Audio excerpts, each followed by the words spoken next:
Tapi aku menyambung pembicaraannya tadi, kenapa aku mau nanya. Oktober ini kan kita akan berganti masa pemerintahan Pak. Pak Prabowo akan dilantik bersama dengan Mas Gibran. Kalau nanti Pak Luhut diminta untuk membantu kabinetnya Pak Prabowo, apakah Pak Luhut bersedia? Ya, Pak Prabowo udah minta kemarin. Bahkan udah. Oh ya? Ya, tapi saya kan udah bilang sama Pak Prabowo. Ya, memang saya dukung beliau. Ya, karena dari semua calon, maaf nih, pendapat pribadi ya. Ya memang dia yang terbaik. Oh jadi Bapak udah support dari awal Pak Prabowo? Ya, dia minta. Ya, saya bilang kita deal lah, saya support Anda. Gitu. Ya, tapi saya janji juga, saya nggak mau lagi jadi menteri. Udah cukup itu, saya bilang. Karena saya tahu diri tadi. Ya. Tapi kalau memberi saran-saran, ya apa ya saya masih mau lah kalau dibutuhkan. Beri saran-saran apa? One Team Press Pak? Enggak kayaknya saya Pak. Tahu apalah nanti. Sebenarnya gini Num ya. Saya nih prinsip saya nih. Kita jadi penting karena jabatan, yes. Tapi jangan juga hanya itu, kita juga bisa penting, bisa membuat jabatan itu jadi penting karena kita. Karena kitanya? Iya. Kenapa? Tidak ada jabatan yang dibuat itu tidak ada fungsinya, tidak ada kepentingannya. Pasti ada kepentingannya. Hanya kadang-kadang kita merasa kalau saya nggak jabatan ini kok nggak gengsi gitu. Marves dulu kan nggak ada apa-apanya.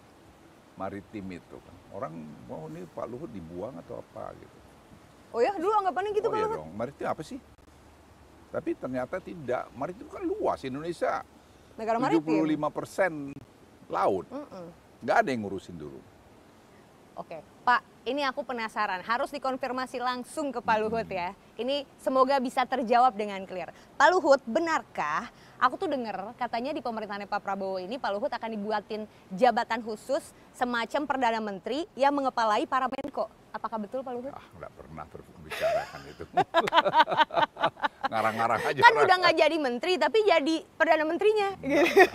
Ngarang-ngarang aja itu, Num. Jadi itu nggak ada Pak Luhut? Nggak lah. Tapi ini Pak Luhut akan membantu di kabinetnya Pak Prabowo ya? Tergantung Presiden Prabowo nanti ya kan. Kalau dia merasa perlu ya bantuan saya ya dia minta. Akan minta. Ya, kan udah minta. Ya dia sudah minta, saya bilang ya boleh. Tapi ya ini, tapi saya juga ya terharu juga lah bahwa dia ternyata saya masih dibutuhkan. Kan Bapak tetap dilihat sebagai atasan zaman di militer dulu kan Pak? Bisa lagi Num. Sekarang Pak Prabowo itu kan sudah presiden ya, sebentar lagi presiden penuh ya, kantor presiden terpilih. Kita harus menghormati institusi presiden itu. Ya, saya boleh aja dulu komandannya. Atau boleh aja saya dulu yang membuat dia misalnya hebat.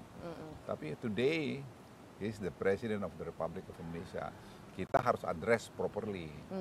Kalau saya lihat ada misalnya orang yang merasa lihat, oh Pak Jokowi dulu kan saya yang bikin dia, ya benar mungkin. Ya, tapi sekarang dia presiden Republik Indonesia, ya Anda harus hormat sama dia dong. Tataran hidup yang harus kita budayakan. Tidak boleh kita merasa bahwa kita selamanya jadi atasan atau lebih hebat. Semua ada waktunya. Semua ada waktunya. Quote hari ini dari Pak Luhut, semua ada waktunya.